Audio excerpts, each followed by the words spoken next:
Hello po mga katropa, welcome po sa Chef Angel Kitchen. For today's episode, gagawa tayo ng masarap at napakadali lang pong lutuin na siopaw.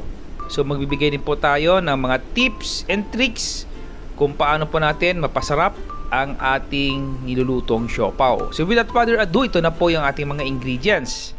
All-purpose flour, cornstarch, white sugar, cooking oil, instant yeast, baking powder,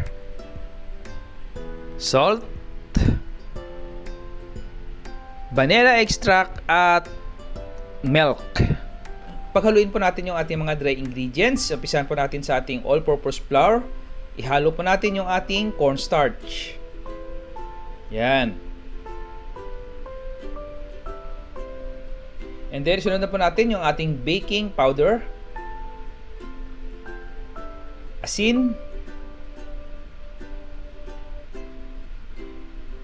and then i-mix po natin para mag-incorporate po ang lahat ng mga ingredients na ating inilagay. At sa isang bowl, paghaluin naman natin yung ating mga basang ingredients. Unang-una yung ating maaligamgam na gatas.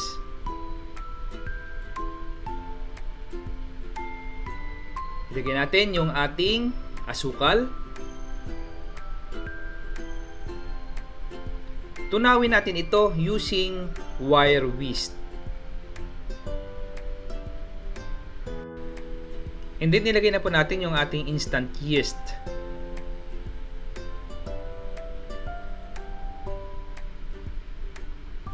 Haluin na po natin ulit para matunaw po yung ating inilagay na yeast. And then nilagay na rin po natin yung ating vegetable oil. Yan.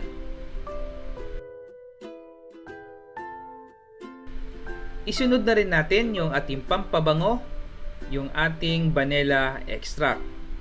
And then continue lang po sa paghahalo hanggang matunaw po yung ating asukal at mahalo po lahat yung ating mga ingredients na ating inilagay.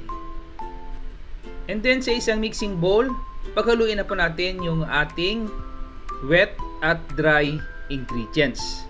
So kung wala po kayong mixer, mayroon na po akong nagawang video rito kung paano po magmasa ng tinapay ng mano-mano. So ilalagay ko na lang po yung link sa ilalim sa description box. Yung pinakasikreto po sa paggawa ng siopaw dough, kung gusto nyo po maging malambot at super kinis, mas maganda po gumamit po kayo ng cake flour. Yan po ang ginagamit ng mga commercial na gumagawa ng siopaw. So dito po sa recipe ito, ilalagay ko po sa description box. Naglagay po ako dito ng cornstarch para maging malambot din po siya. Kahit hindi na po tayo bumili ng cake flour. Using mixer, masahin natin ito about 10 to 12 minutes or until kuminis po siya. After 12 minutes na pagmamasa sa ating dough, tanggalin natin ito sa ating mixing bowl at mag-proceed na po tayo sa ating next step.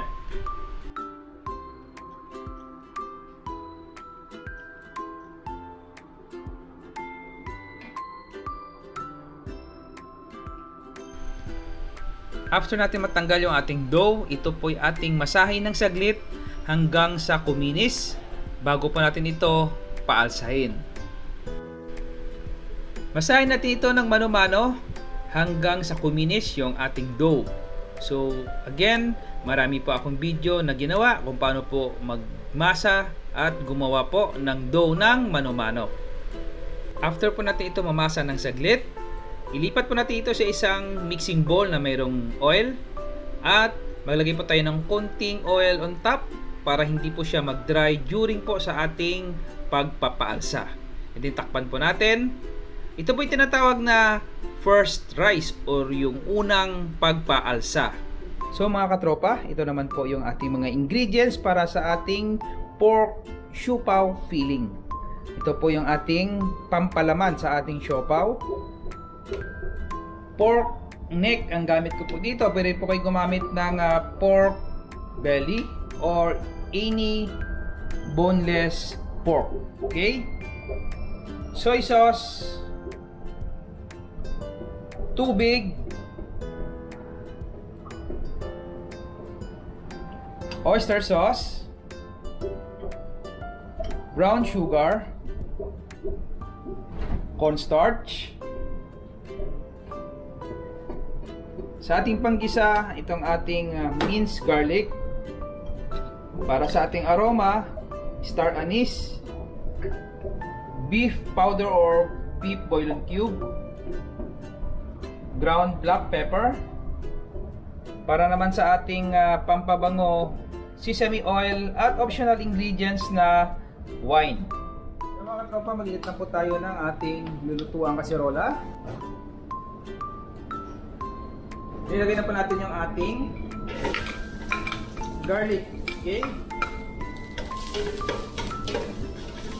Isa na po natin ng sandali. Pag nag-brown na po, pwede na po natin ilagay yung ating baboy.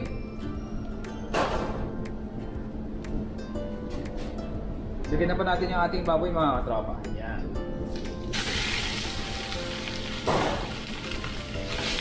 Isitayin na po natin hanggang brown na po siya ng konti. Okay? So again, pwede po kayo gumamit ng pork belly. Yung iba po gusto may taba-taba. Pero mostly ang ginagamit nila dito is yung lean meat or any boneless pork po. Pwede po natin gamitin dito. Magdagay po tayo ng konting asin. Okay? Salt. At yung ating black pepper. Yan.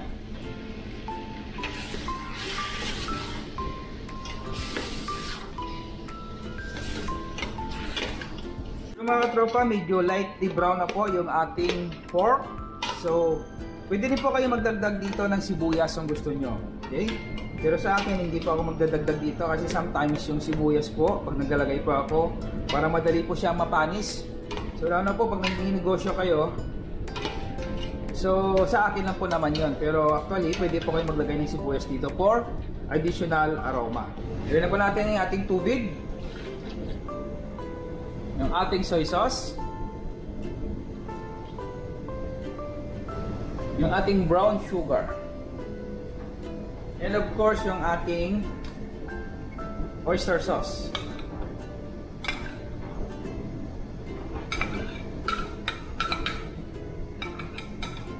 Bigyan na po natin yung ating star anise. Ito po yung pagbibigay po ng anisado na amoy sa ating siopaw.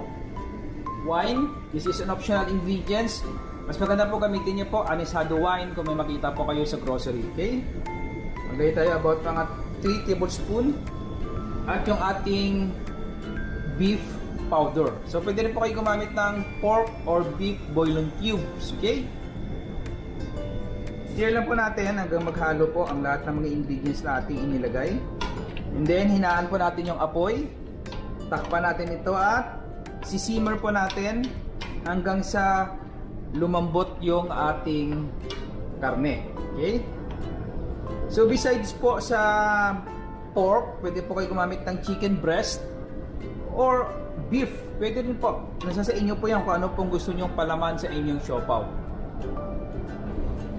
So takpan natin at hinaan natin yung apoy. Simmer po natin yan hanggang lumabot po ang ating karne. So mga katropa, ito na po yung ating asado filling. Yan. Medyo lumambot na po siya. So pag ganito na po siya kalambot, maglagay na po tayo ng cornstarch. Yan.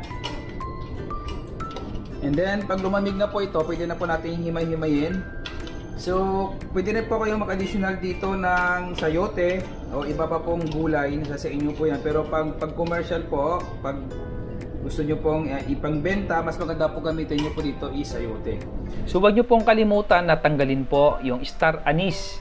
Kasi yan po ay medyo mapakla pag yan po ay nakagat. Lalo na po kung gusto nyo po itong pangbenta.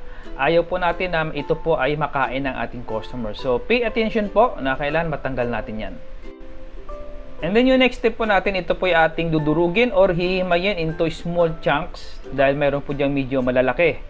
At this is an optional ingredients. Maglagay po tayo ng sesame oil for added aroma. So palamigin na po natin ito and then set aside. So after 40 minutes, ito na po yung ating dough na pinaalsa kanina. So tingnan nyo na po, nag-double in size na po siya. So paputukin po natin para matanggal po yung hangin sa loob. Yan. And then ito po ay ating masahin. Maglagay po muna tayo ng kunting mantika. And then ito po ay ating masahin at tanggalin po natin yung extra na hangin sa ating dough.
So guys, ito na po yung ating asado filling.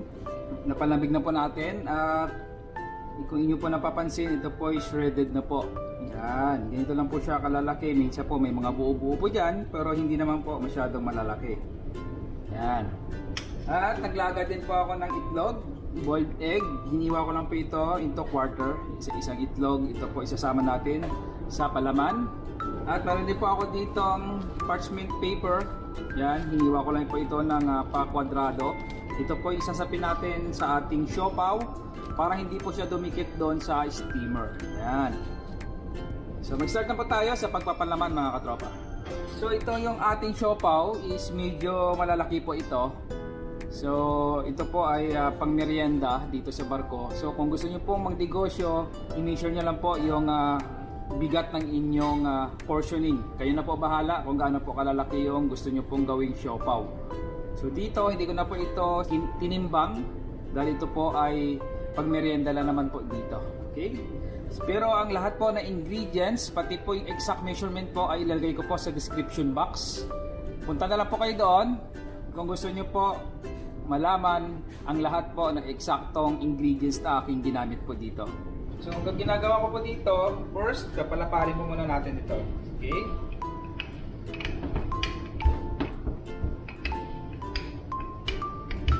Yan.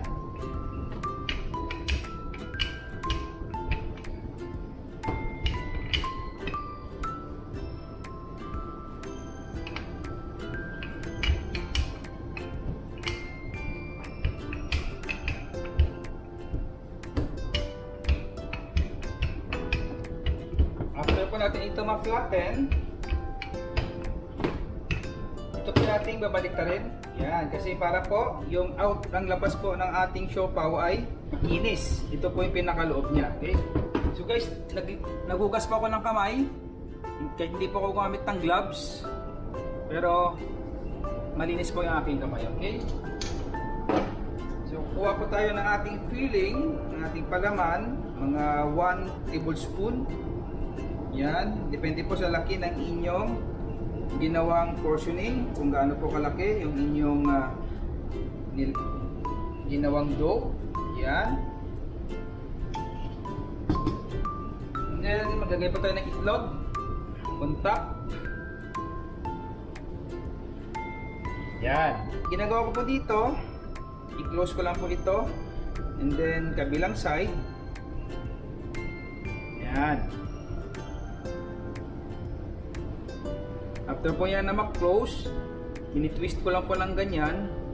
So yung iba po, ginaganyan po nila ang paglagay, pag-steam. Pero sa akin po, para maganda tingnan, yan po ay aking ito pong portion na to, ito pong aking pinapataob. Okay? Yan, ginaganyan ko po yan. Para makinis po siya, tingnan sa taas. So depende po yan sa inyo guys, kung ano po yung gusto nyong style ng inyong siopaw. Basta sa akin po, ito na po ang ginagawa ko. At saka, hindi po ako masyadong magaling balot po nito.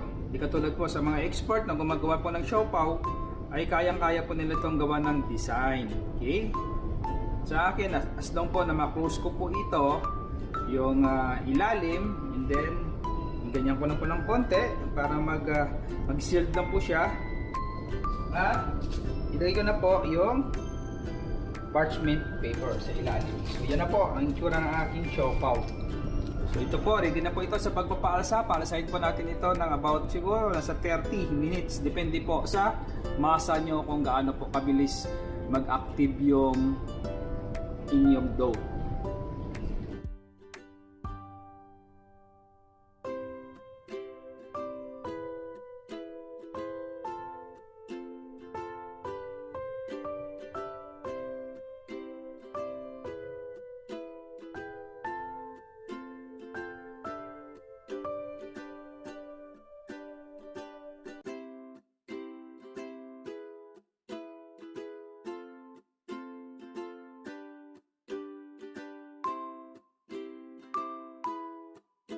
So guys, ito na po yung ating steamer.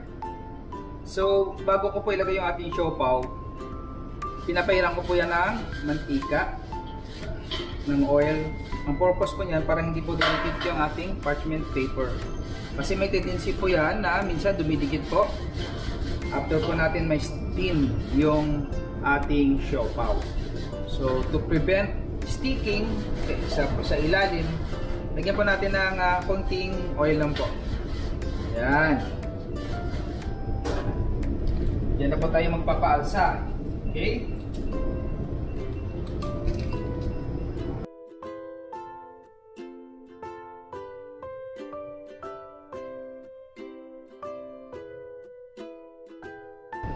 So please comment below kung gusto nyo po gagawa po tayo ng iba pa pong variation, ibang palaman ng ating siopaw, katulad po ng bola-bola.